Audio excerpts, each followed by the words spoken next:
What a world. Fucking, I bleed sports. As you know, I am the host, Brandon Janeau, and like always on all podcast platforms everywhere, Brandon Janeau Show.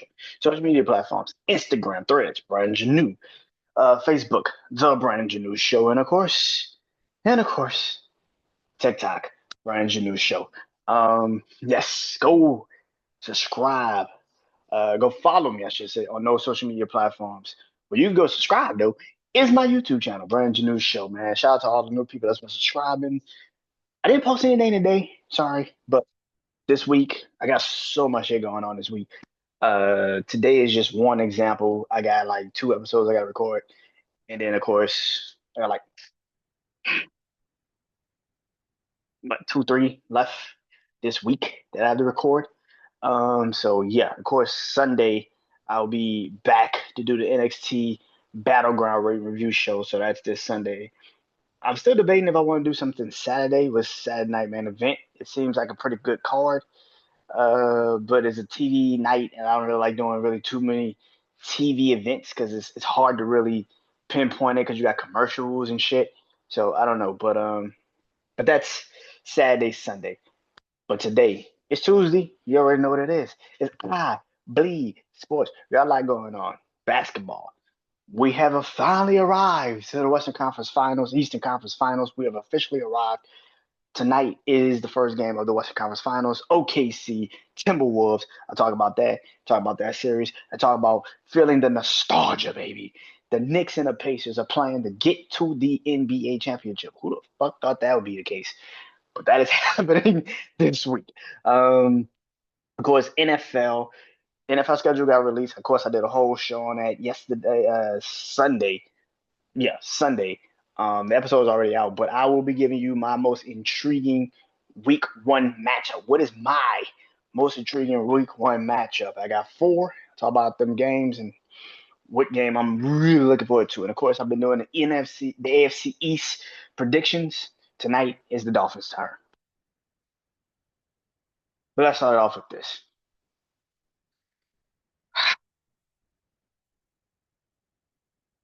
I have to take a sigh and a breath because what I'm about to talk about, and this is a sports show, but what I'm about to talk about is going to not be sports because I know a lot of people are going to take it and run with it and make it into something way more bigger than just sports. So the WNBA is back. WNBA is back. Shout out to all those women that are playing this season. Shout out to all of y'all. I hate the fact that y'all league is getting dragged in bullshit every fucking time that this game happens. Every fucking time this game gets dragged into bullshit. Every fucking time. But anyway, here we go. Sunday, I think, was the season opener for the Fever, I think the Sky played like that Friday. I can't remember. But the season opener happened. And of course, what else could you talk about? The last game of that day was Caitlin Clark versus Angel Reese. Sky Fever. I just saw before I even got on here, ESPN showed the views of the game. It was like 2.7 million. See, this is why I say, this is why I feel like a lot of people sit here and pretend like Angel Reese doesn't bring anything to this table when it comes to a Caitlin Clark. Because Caitlin Clark has no rivalry if it isn't for Angel Reese. She needs somebody to sell this league with. But when people get into these situations and they talk about this situation particularly with these two women, it borderlines not basketball. And that's the problem. A lot of y'all are not real fans of the game. You're not. You're not real fans of the game. You're not. You have not watched women play basketball probably ever in your life. You just started watching women play basketball maybe 3 years ago when Caitlin Clark was still in college. Like you want to start watching basketball when Caitlin Clark was still in college. Like you guys didn't even pay attention to these women playing basketball. My problem with people nowadays, especially in this era, is that you name watch and not game watch, and that's the problem. My feeling on this whole situation is that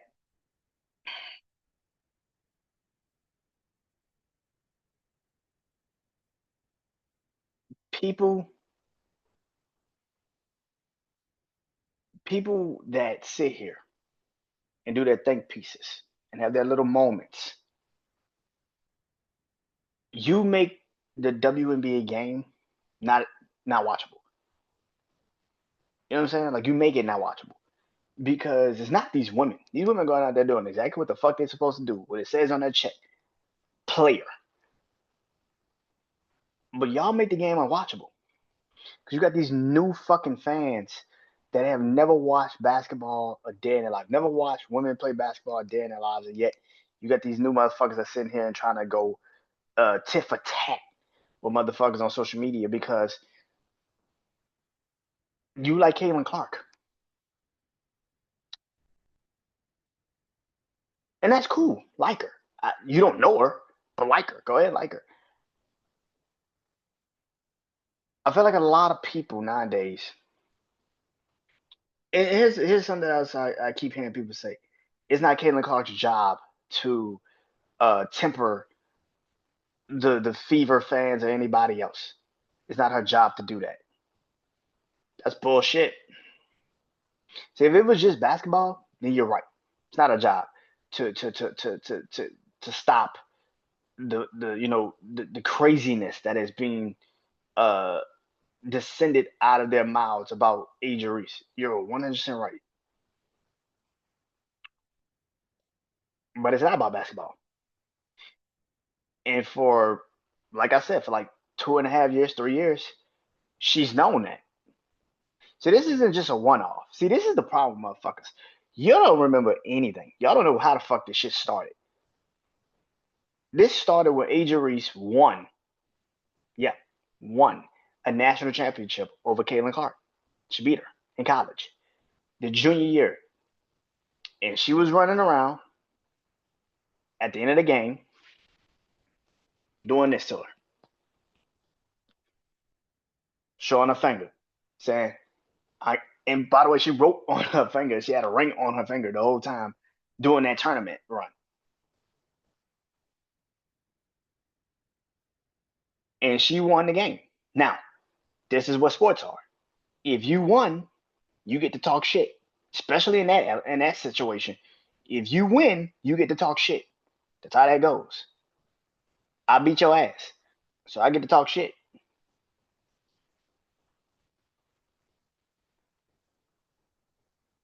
Injuries beat Caden Clark. Won the first national championship for LSU in basketball, men or women. Won the first national championship for women for basketball in LSU's history. Um, Massive moment, especially when you think of all the women that played at LSU. Augustus, Fouls, like bro, that was so many women that touched the LSU court and just never won a ring because how dominant Tennessee was back in the day. And UConn, it was just like god damn. So to see them win that ring that year when they won it, oh man, I was so happy. I was so happy. By the way, that was one of the most watched women's basketball games of all time because the precision, because no matter how you want to place this rivalry, it's the rivalry. Y'all sit there and act like Aja Reese doesn't have a chance in hell in this rivalry when Aja Reese is just as important to this rivalry as Caden Clark is. See, you could sit there all day and talk about the games. Aja Reese is a throwback player. She's never going to be Caden Clark. She's not going to step behind the line and hit a 30-foot shot. That shit ain't going to happen. If that's what the fuck you keep waiting for, you're going to keep waiting for a long fucking time. Because that's not her game. That's not who the fuck she is. Now, she could be a stretch four, which I hope she learns how to be. She'll be a dangerous ass stretch four. But what she is a defensive rebounder. That's all the fuck she is. You dumb motherfuckers that be posting these clips of her and she be missing wide open layups.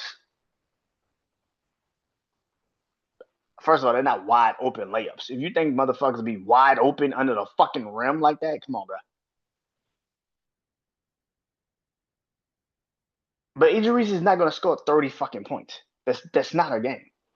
She's not gonna score 30 fucking points in a game. That's not what she's gonna do. She's not gonna average 30 fucking points. That's not what she's gonna do. But do you also, all you motherfuckers are sitting there saying she's not good at basketball? Do you understand she's averaged a double double since last year? Since the NFL rookie year, she has averaged a double double. Now, I don't know if you're not good at basketball. Most of you motherfuckers can't average a single double. So I don't know what the fuck you are talking about.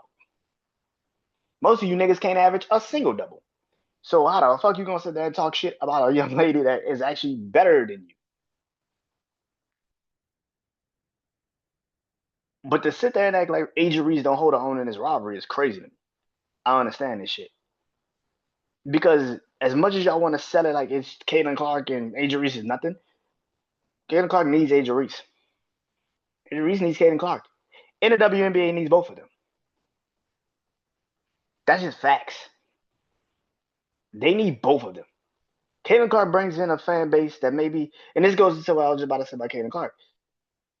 You don't, she doesn't, if it was basketball reasons for why she shouldn't be speaking on things, cool. But it's not that. You know damn well people have used your name to spew racist feelings. And at the end of the day, even if you sit there and pretend like that's not how you roll and that's not how you feel, great, whoop de fucking do. But you liking a Taylor Swift post of Kamala Harris, by the way, you didn't even like it. You didn't even repost it? Great. I know there's this new social media world that we live in where you niggas think you can just repost some shit and then that means that you're on board with the shit. No, nigga, I need words.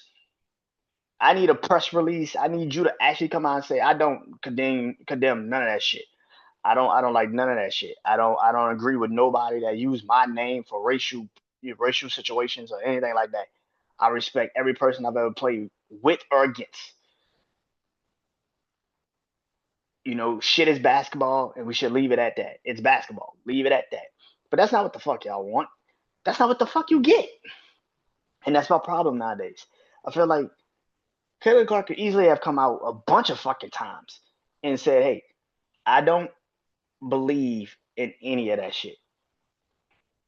I've seen some people say, well, maybe she's aloof, and maybe she doesn't even know what's really going on, and maybe she's just so into basketball she doesn't even pay attention to it. That could be the case, but like I said, this isn't a one-off. This has been going on for 3 fucking years. This is not a one-off. It's been going on for like 3 fucking years. For as long as that girl's been famous, they have used her name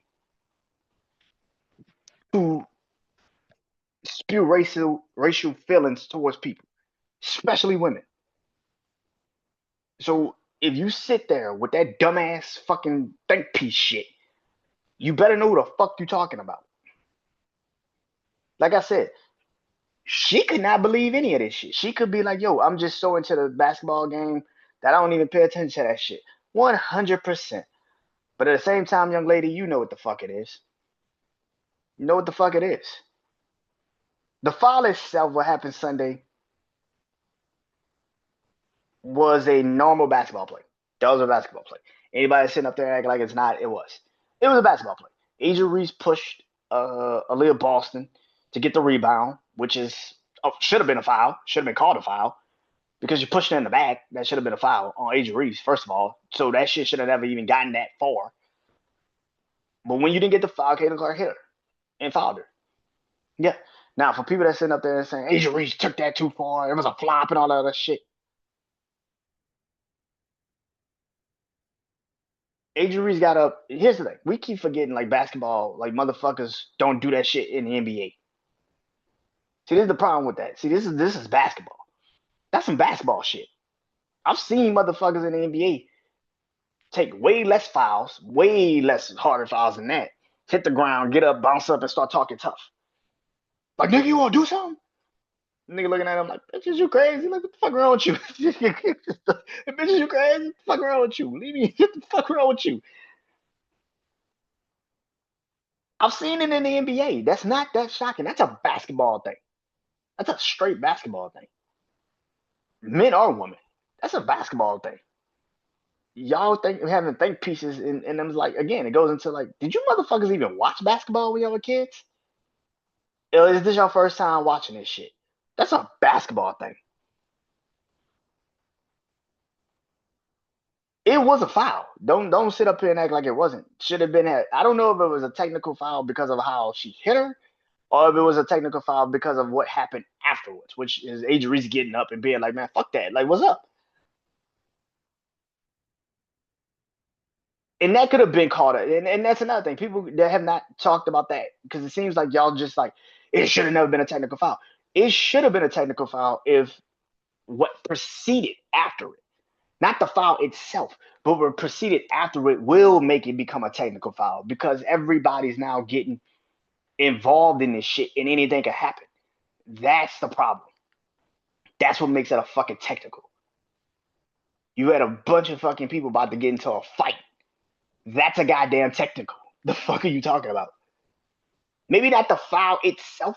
Maybe the foul itself got upgraded because it was just like, whoa, like maybe she. And here's the thing: you think they did not go to the monitors and look at the fucking foul? See, that's another thing about people. You really think they didn't go to the fucking monitors and look at the foul? I'm pretty sure they did. There's no way in hell that shit happened. And then you don't go to the foul, you don't go to the monitors and see if it should have been upgraded to a technical or not. You think they just called it technical on the fucking floor just because it was Asia Reese and fucking Caitlin Clark? No, nigga, it was what they went to the monitors, looked at it, and was like, okay, she really did hit her harder than what the fuck she probably should have been hit. Okay, that's a technical.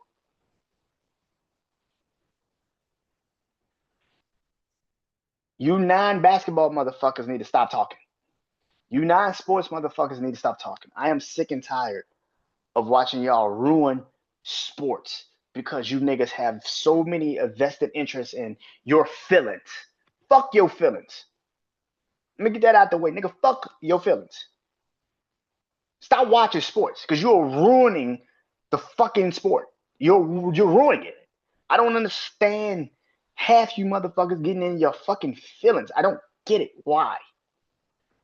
You don't know Caitlin Clark. You don't know AJ Reese. You don't know none of these women. None of them. And you motherfuckers taking sides.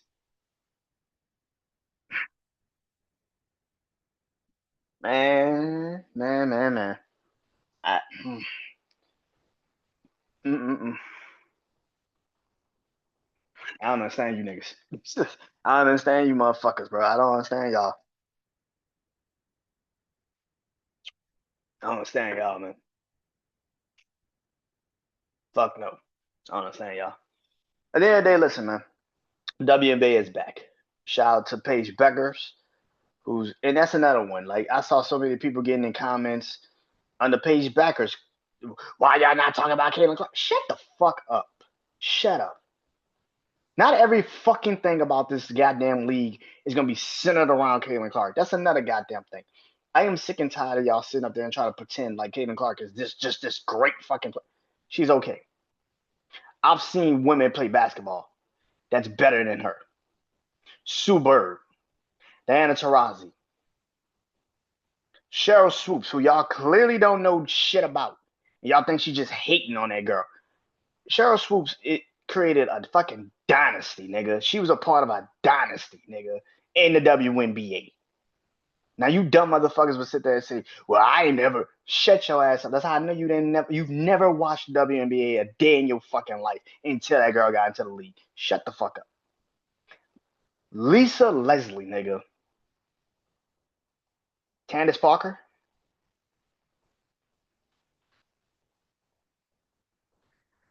Maya Moore, nigga. Maya Moore would have smoked Caitlin Clark's ass. Are you kidding me?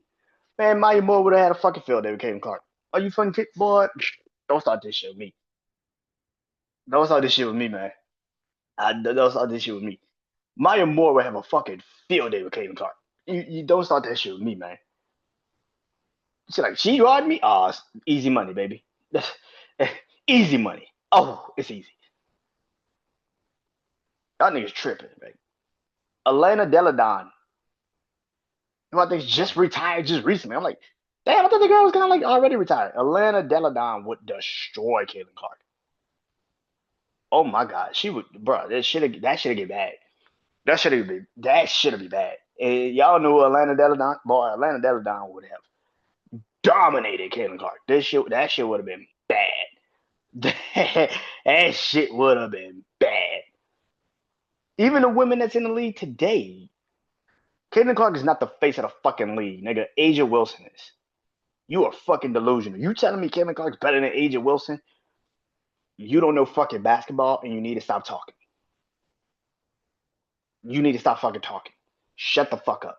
If you sit there and tell me Caitlin Clark is better than Asia Wilson, nigga, you don't know shit, and you need to stop talking. Stop talking basketball.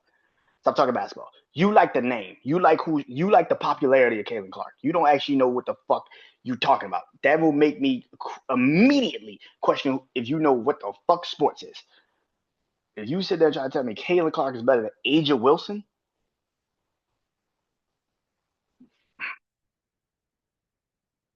I don't know what to tell you, bro.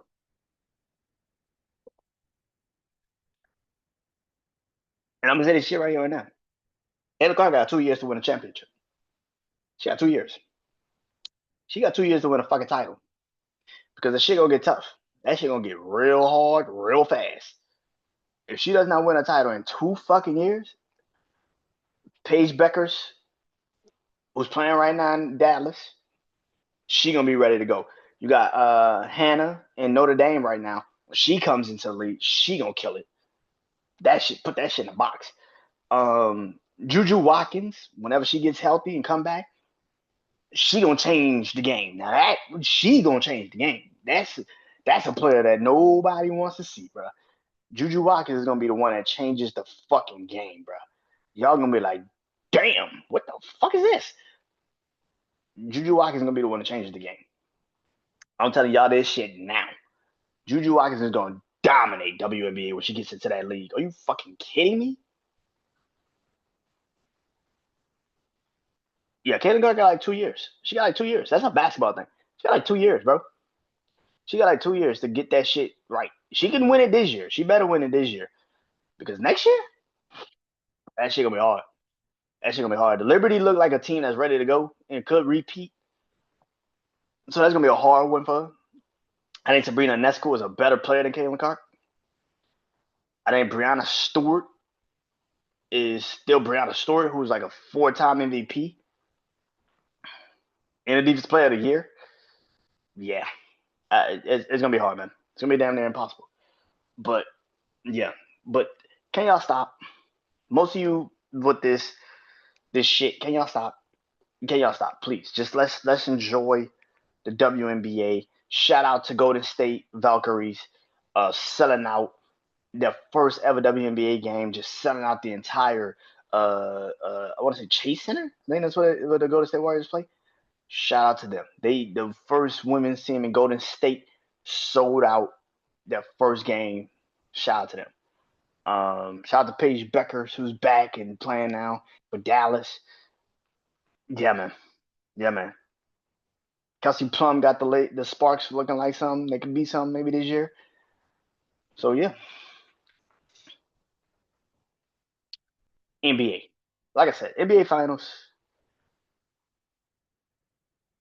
is a month away because tonight starts the Western Conference Finals and tomorrow will be the Eastern Conference Finals.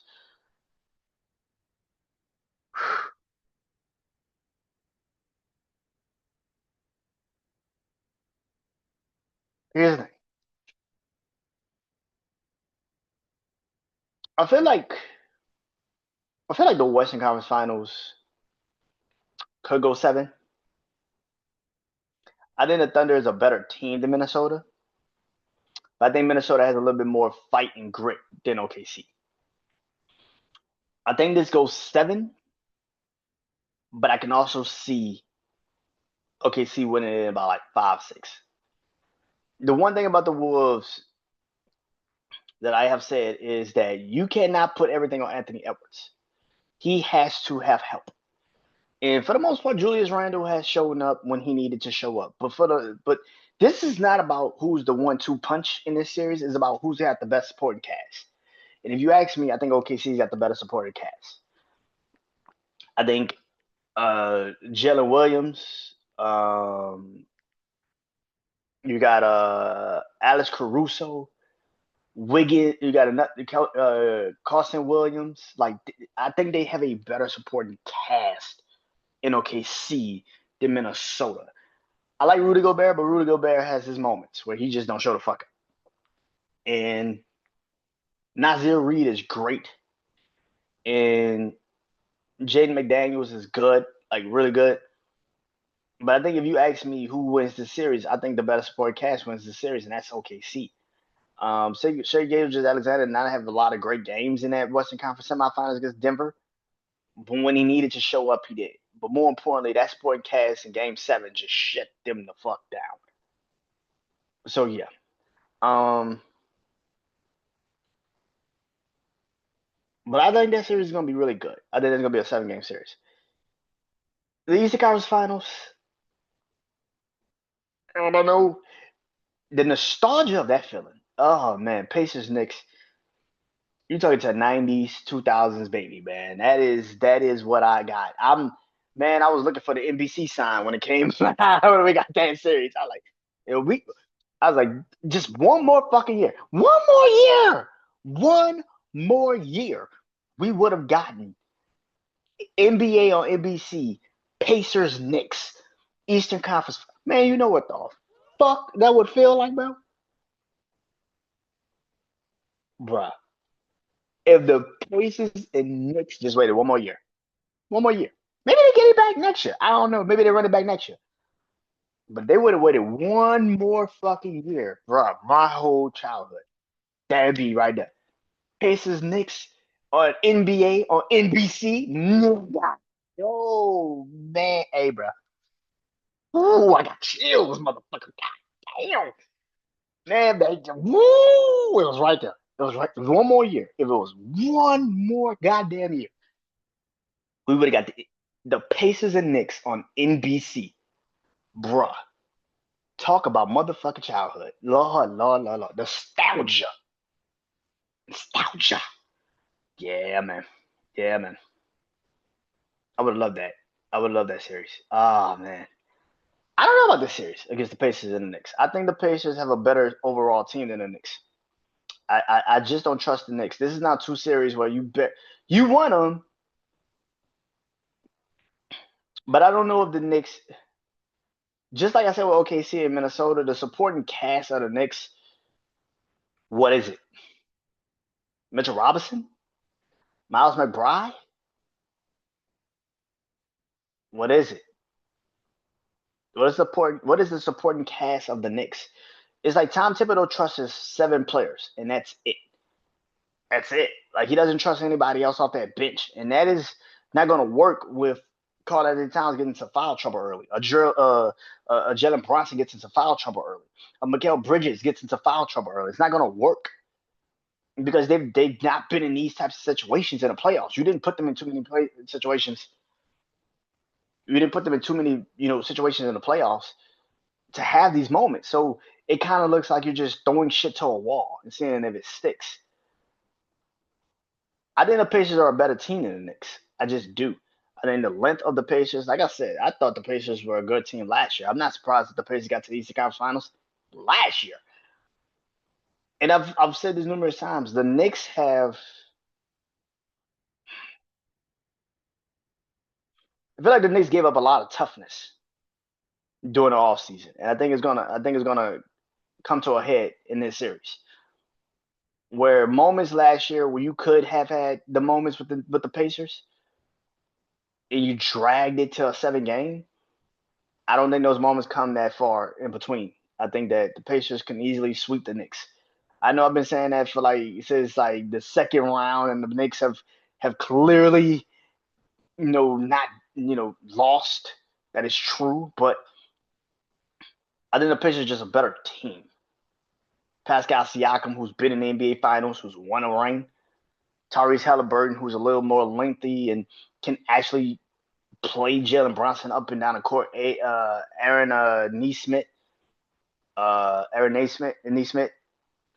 just feel like the Pacers. Miles Turner, if he's hitting threes, he's stretching out and hitting jumpers. Yeah, I just feel like this is the thing about this team, and I think the Pacers might get the Knicks.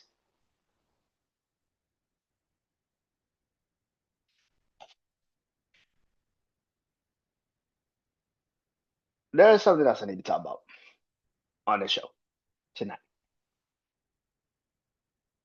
The Joker, Nikola Jokic. How can I say this, bro? You got bodied by a point guard. You got bodied by a 6 foot point guard, 6'1", 2". I don't care. You got bodied by a point guard, bro. In a deciding game. It's not like it was some game 4 or 5. No, this was the deciding game 7. And you let this little ass guard shut you the fuck down.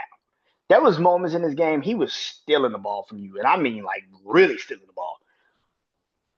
And I get it that he's in your body, you can't really do anything, but like, bro, do something. There's no way in hell you let that shit happen to you. And it's to the point now where, and I know these kids that say they're done with the '90s. Yeah, my centers that I grew up on would have bodied that little ass boy. Alex Caruso, they would have shut that nigga the fuck down. Shaq would have dunked on that nigga. Patrick Ewing would have dunked on that nigga. Duncan Robinson, Tim Duncan, bruh, don't get me started. Hakeem Olajuwon would have got the ball in the low post, do the dream shake, and then whoop, let that bitch up and hit that motherfucker. Y'all tripping. There is no way, and to me, man, you don't lose no game like that. Especially when you are the player, when you're the number one guy, you don't lose no game like that. You don't lose to no goddamn guard. That is crazy. That is nuts. And you gonna still defend that shit, but that's a conversation ender of who's the best big man. That's a conversation ender. I don't give a fuck what nobody say. That's a conversation ender. There's no way in hell you let a fucking guard shut you down for most of the game. And it's game 7, bro. And he shut you down. I don't hear this shit no more about the Joker being the best center you've ever seen. Fuck that. Nope. You're a good offensive player, but that's about it. Just like a lot of these motherfuckers in this generation now. You niggas really do believe just because you score a lot of points, that makes you a great player. No, it doesn't. Just because you're an offensive force makes you a great player. No, it doesn't.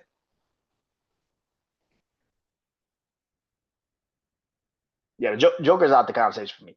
That watching that shit Sunday, I'm watching that game. I'm like, bro, are you literally letting a fucking guard stop you from getting the ball? Are you serious right now? Man, tell them niggas throw that shit up and go get that shit. Man, bro, no, no. And if you sit there and tell me, well, he looked like he didn't want to be there. He looked like he didn't want to be there. That also kills you in that conversation. What the fuck you mean you didn't want to be there? If you didn't want to be there losing game 4 and get swept and go your ass home, why are we doing all this extra? I tell them niggas I'm not showing up today. Stay my ass in Denver. It's ridiculous. NFL. NFL. NFL dropped their schedule this past week. Last Thursday, I think it was. Last Wednesday, it was. And they dropped their schedule. Or was it last Tuesday? One or two. Can't remember. But the NFL dropped their schedule.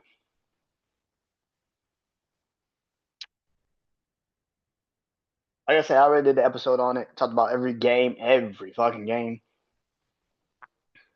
But week 1, I did not. Because week 1 is a very interesting week.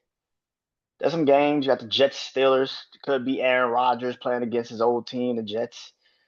You got what else you got? Raiders, Patriots. It's gonna be an interesting game. You got my Saints versus the Cardinals. That's gonna be an interesting fucking game. But there are 4 games that I am particularly intrigued by. Intrigued by. These are the 4 games. 2 of them are very soon. Cowboys, Eagles, which is the opener. Then the next night is the Chiefs Chargers in Brazil, which is interesting to say the least. Lions versus Packers, which is hell yeah. And then the Ravens versus Bills. What game? Now here's the Cowboys versus Eagles. I told y'all last week about the Cowboys and Eagles, what I felt about that game. I do not think the Cowboys deserve to have the season opener game. That's bullshit. I don't think they deserve it at all. You could have gave that spot to the Lions. Could have gave that spot to the Commanders. Shit, Packers. I mean, you could have gave that shit to any fucking body. You should not have just given it to the fucking to the Cowboys because it's the fucking Cowboys. Like that shit is stupid. I don't like that game. I don't like the idea. But like I said, if we get a chance to see the Eagles beat the shit out the Cowboys out the gate, I'm all for it. I'm all for it. Chiefs Chargers. That's an interesting game because at some point the Chargers have got to get over the Chiefs hurdle, and being in a whole another country, not having to deal with the Chiefs fans or even the Chargers fans, completely in a whole nother country. The Chargers could beat the Chiefs. The Chiefs could lose week 1, which sounds crazy to think about it, but it could happen. I mean, being in Brazil of all places, it could happen. I mean, I wouldn't be surprised. Lions versus Packers. Ooh, shit, that feels like an early AFC North game already. Like, it feels like one, right? It feels like if you lose this motherfucker. Yeah, I ain't saying, but I'm saying, I mean, you lose this month. Nigga. Lions and Packers gonna be an intriguing game. That's gonna be a hell of a. I would not have had this early. I know the Vikings and the Bears played Monday night, but I would not have had this game that damn early. I think that's a shaky one. I don't know. I would have had that game like I would have had that game like. And then you have the Ravens and the Bills rematch of the AFC divisional round. Um, I gotta say how the Ravens look this season. That's the whole thing. The Bills, on the other hand, listen, I have little to no faith in the Bills. I know I said that last year, and it bit me in the ass. But here's the thing: everybody said that about the Bills last year, and now that the Bills are more favored, they're the most favored team in every game they play. Every game the Bills play this season, they're favored. Yeah, I don't like that. I don't like that shit at all. Week 1 is going to be a massive test for the Bills because defensively, what are you? Offensively, what are you? I don't like neither one of those situations, scenarios, or anything. What is the most intriguing game to me? It's Lions and Packers. It's Lions and Packers. That's the most intriguing game to me because even though it's such it's literally week 1. It's the first game of the season, but because of the fact that the Bears and the Vikings also play that Monday, you will already be behind the 8 ball in the NFC North if you lose to the Packers or the Lions. If you're the Packers, you lose to the Lions, and then the Vikings beat the Bears or the Bears beat the Vikings, you're already behind the 8 ball in your division, and you already lost. It's already a problem, and now you're putting more pressure on yourself to win games because now you're not only just 0-1, you're 0-1 in your division. That's a lot of pressure. That's a lot of pressure, and whoever wins that game could be on a track to possibly have a really great season and probably even win the division. Yes, even in week fucking 1. That's crazy to say. None of these games, outside maybe the Chiefs and Chargers, really feel that intriguing to me. I don't think the Cowboys are going to put up that much of a fight against the Eagles. I mean, outside of the Eagles just come out and fucking sleepwalk. If the Eagles come out and engage out the gate and beat, man, that shit could get bad really fast. And the Ravens and Bills, it's more on the Ravens game. Is more on the Ravens. Can the Ravens come out and actually go out there and just dominate the Bills? Because again, that's their season that got ended in Buffalo last year. So, excuse me. But yeah, AFC's prediction. Speaking of the Bills, the Dolphins. The Dolphins this season come in. They drafted, I think, what, 14th, 15th in the draft this past year. They finished, I want to say, third in the AFC East. Yeah, second in the AFC. No, might have been second in the AFCs. Um, yeah, I think the Jets finished. The Patriots finished fourth. The Jets finished third. The Dolphins finished second, which is crazy to think. Yeah, that shit actually happened that way. That sounds nuts, don't it? But that's how it happened. Um, so the Dolphins finished second in the AFC East. Um,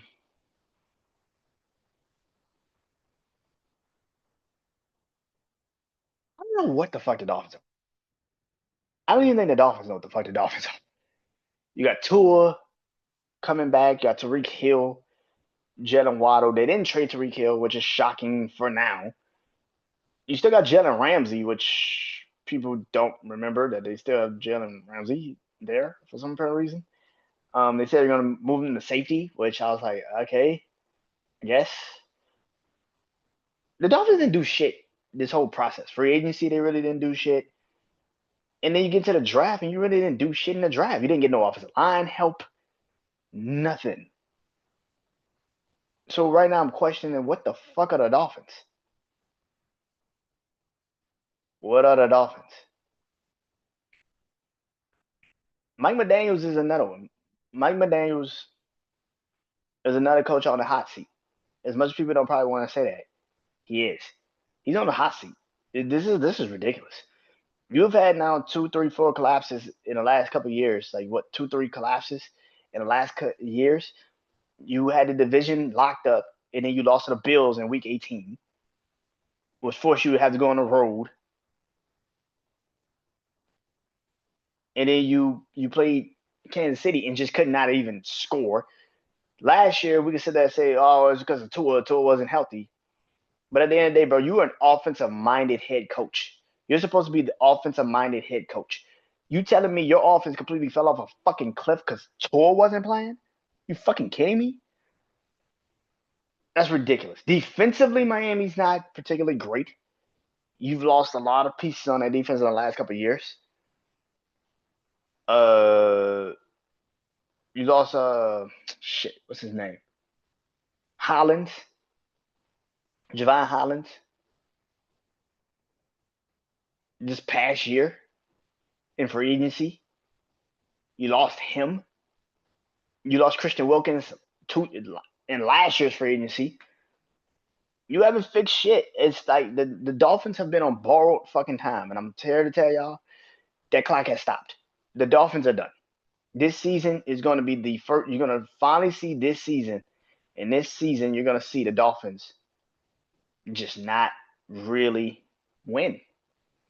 Could they do a Buffalo season like last year where everybody just counted them out and they just turn it around out of nowhere? Yeah, I could see it. But at the same time, it's like that offensive line is not healthy. The offensive line is not great. What's the running game? What's the receiving core outside of Jalen Warren and Tariq Hill? I know Janu Smith had a great season last year, but let's be real. Like, do you really trust him to do that shit again? And what's the defense? I traded the Dolphins to be in the top five picks this year. I would not be surprised if the Dolphins make it to the top five. I would not be surprised if the Dolphins look to draft a quarterback this draft. I mean, you paid Tua what, a year ago, 2 years ago? So his contract is coming up kind of a little bit. It's kind of coming up a little bit. So yeah, I mean, if I'm the Dolphins, I'm starting to look at this team and saying to myself, you have a bad season with changing the quarter, with changing our head coach, and we're probably gonna change the quarterback. In mid-season, I wouldn't be surprised if you trade Tariq Hill. How the Dolphins finishing fourth in the AFCs behind the Buffalo Bills and the Patriots and the Jets. But that is it. That is it. We'll be back next week. Jets are the next team on our list. Talk about some other stuff. By this time next week, hopefully we will see more of a vision of the NBA Finals. But till next time, I am Brandon. Peace.